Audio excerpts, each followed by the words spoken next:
అది ఇప్పుడు మనం కట్ చేసి మళ్ళీ బ్యాక్ వెళ్తే మీరు ఎందుకు డైరెక్టర్ అయ్యారు అన్నది ఇప్పుడు పాయింట్. ఈ జర్నీలో బాపిరెడ్డి గారు వేరే డైరెక్టర్ చేస్తున్నప్పుడు తను పక్కనుండి నడిపించి, మరి ఆయన డైరెక్టర్ అవ్వలేదా? నా ఆధ్వర్యంలో అయ్యారు కదా. వంశీ చేస్తున్నాడు, వంశీ మహల్లో కోకిల స్క్రిప్ట్ రాసినప్పుడు అతను అసిస్టెంట్, నేను అసిస్టెంట్. రెండు అదేంటో జయగంటల సినిమా, జయగంటలు గుర్తుందా? మురారి గారిదేనా? మురారి, కే మురారిది. సింగీత శ్రీనివాసరావు డైరెక్టర్. కే మురారి బాపిరెడ్డి గారు కలిసి ప్రొడ్యూస్ చేశారు. అది విజయ బాపిరెడ్డి గారు, కే మురారి, ఓకే, సింగీత శ్రీనివాసరావు గారు. దానికి గోపాల్ రెడ్డి కెమెరా, నేను ఆపరేటివ్. ఇతను ఒక్కొక్కప్పుడు వచ్చేవాడు, ఒక్కొక్కప్పుడు రాగానే వెళ్ళి కూర్చొని రాసుకుంటూ ఉండేవాడు. వంశీ అంటే పెద్ద వంశీ అంటామా ఇప్పుడు? అవునండి. వంశీ సీనియర్ అంటామా? అంటే వంశీ గారే అంతే. ఇప్పుడు మా తక్కువ వాళ్ళు ఇప్పుడు కృష్ణవంశీ గారు, తర్వాత 4-5 వంశీలు మన వంశీ పైడిపల్లి, కానీ ఆయనది ఆ స్థాయి. వంశీ గారు అంటే ఆయనే పెద్ద వంశీ కూడా. అదే. సో అతను మహల్ల కోకిల రాసుకుంటే ఆ నవల పబ్లిష్ అయితే దాన్ని ఏడిది నాగేశ్వరరావు గారు దీన్ని నువ్వు ట్రీట్ చేసుకుని సినిమా చేద్దాం అంటే అదే సితార.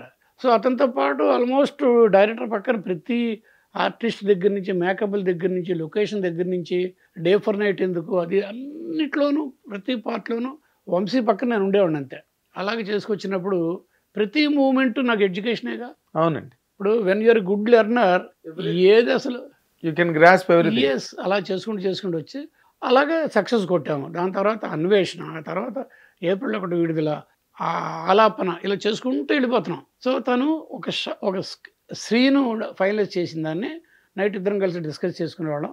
అతను ఎలా తీస్తాడనేది అతని అవగాహన అతనిది, నా ఇమాజినేషన్ ఒకటి ఉండేది. నెక్స్ట్ డే మార్నింగ్ వెళ్తే అతను తీస్తున్న దానికి నేను అనుకున్న దానికి దగ్గరగా సారూప్యం ఉంటాం కదా, అలాగే చేసుకుంటూ వెళ్తే అక్కడ నుంచి లీడ్ వచ్చి మళ్ళీ విశ్వనాథ్ గారి దగ్గరికి లీడ్ అయింది. ఎలా? స్వాతిముత్యం సిరివెన్నెల. ఓకే, పెద్ద ఆయనతో 2 సినిమాలు చేశా. గ్రేట్ ఫిల్మ్స్ చేసి ఈ సితారా, ఈ సినిమాలు పూర్ణోదయ మూవీ క్రియేషన్ చేయడం వల్ల స్వాతిముత్యం మన ప్రపోజల్ వచ్చినప్పుడు ఏడిది నాగేశ్వరరావు గారు రఘుని అంటే ఆయన వెల్కమ్ చేశారు. పెద్ద ఆయన ది గ్రేట్ కె విశ్వనాథ్ గారు ఆయనతో పాటు ట్రావెల్ చేస్తాడు. ఇంకా ఒళ్ళు దగ్గర పెట్టుకుని మహానుభావుడు. అప్పటికే పెద్ద సినిమాలు. శంకరాభరణం ఒక్కటి చాలు కదండి, తర్వాత సినిమాలు కదా ఇప్పుడు మీరు చెప్పిన సాగర సంగమం, స్వాతిముత్యం. అలాగా వచ్చినప్పుడు అది కూడా మళ్ళీ ఈ మైండ్ స్టార్ట్ అయింది. ఏంటి డైరెక్టర్ అవ్వాలని, ఎలాగా విజువలైజ్ చేస్తారు ఏంటనేది దాన్ని చేసుకుని ఆయన అబ్జర్వ్ చేసి 2 సినిమాలు ఆయన్ని ఇటుపక్క ఇది వేరే డైరెక్టర్లతో ఎలాగో ఉంటుంది కదా, మిగిలిన డైరెక్టర్ అలా చేసుకొని మీటు అంటారు కదా, తప్పు మాట అనుకోండి, మీటు అనేది అది మూమెంట్, అది మీటు మాట కాదు, మూమెంట్. సో నేను కూడా చేయగలను అనుకున్నా. అయితే ధైర్యం చేయలే. దేంతో ధైర్యం చేశాను? కళ్ళుతో. అవునండి. ఎందుకు కళ్ళే ఎందుకు?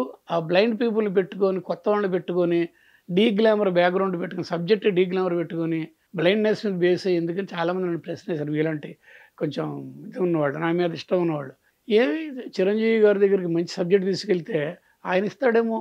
నాగార్జున గారు నాతోనే అన్నారు డైరెక్ట్గా ఒక షూటింగ్లో నేను చేస్తున్నప్పుడు, రఘు ఎందుకు మీరు అలా చేశారు అంటే, అది కూడా బాగా చేశారు మీరు, మంచి సబ్జెక్ట్ తీసుకొస్తే ఎవరెవరండి మీకు డేట్స్, నేను ఇస్తానేమో.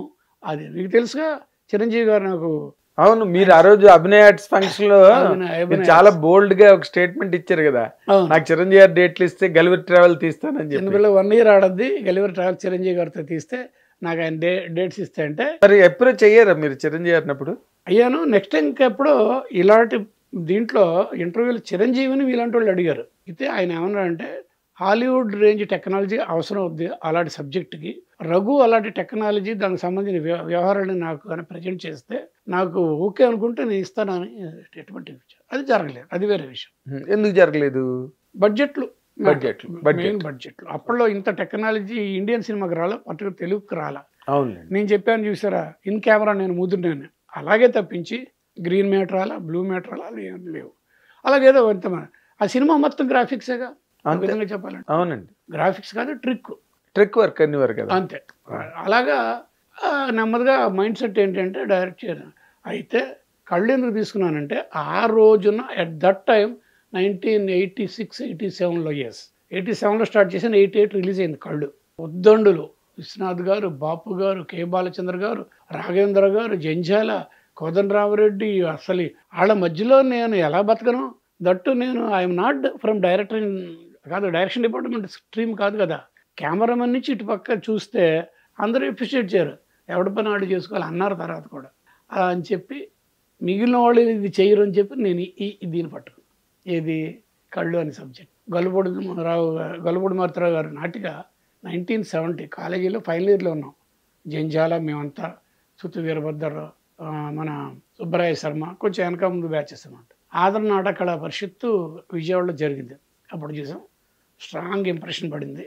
అది నెక్స్ట్ నాకు న్యూస్ వచ్చింది ఏంటంటే రామానాయుడు గారు తెలుగు కొన్నారు రైట్స్, బాలచంద్ర గారు తమిళకి ఇంకేడు కొన్నారండి. రామానాయుడు గారు అలా ఉంచారు అంతే.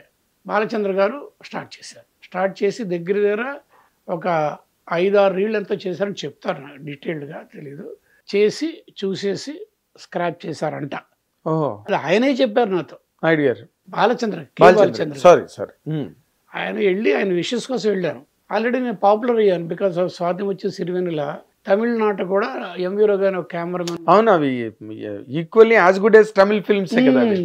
సో నేను నోటెడ్. నేను వెళ్తే నన్ను వచ్చేసారి కూర్చోబెట్టి చక్కగా, రఘు నేను అది ఎందుకు పక్కన పడేశానంటే గొల్లపూడి మారుతిరావు గారు నాటిక రాశారు కదా కళ్ళు అని. దాంట్లో ఏంటి ఆయన చెప్పింది, ఆత్మ, కథల ఆత్మ. ఆయన ఉద్దేశం ఏంటంటే ఒక నాయకుడిని అనుకుంటాం మనకి పొలిటికల్గా, అది ఎమ్మెల్సీనో ఎమ్మెల్యేనో ఏదైనా కానీ, వాడు 5 సంవత్సరాలు మన నెత్తిమీద కూర్చుంటాడు. వాడు పెర్ఫామ్ చేసినా చెప్పినా భరించాలి.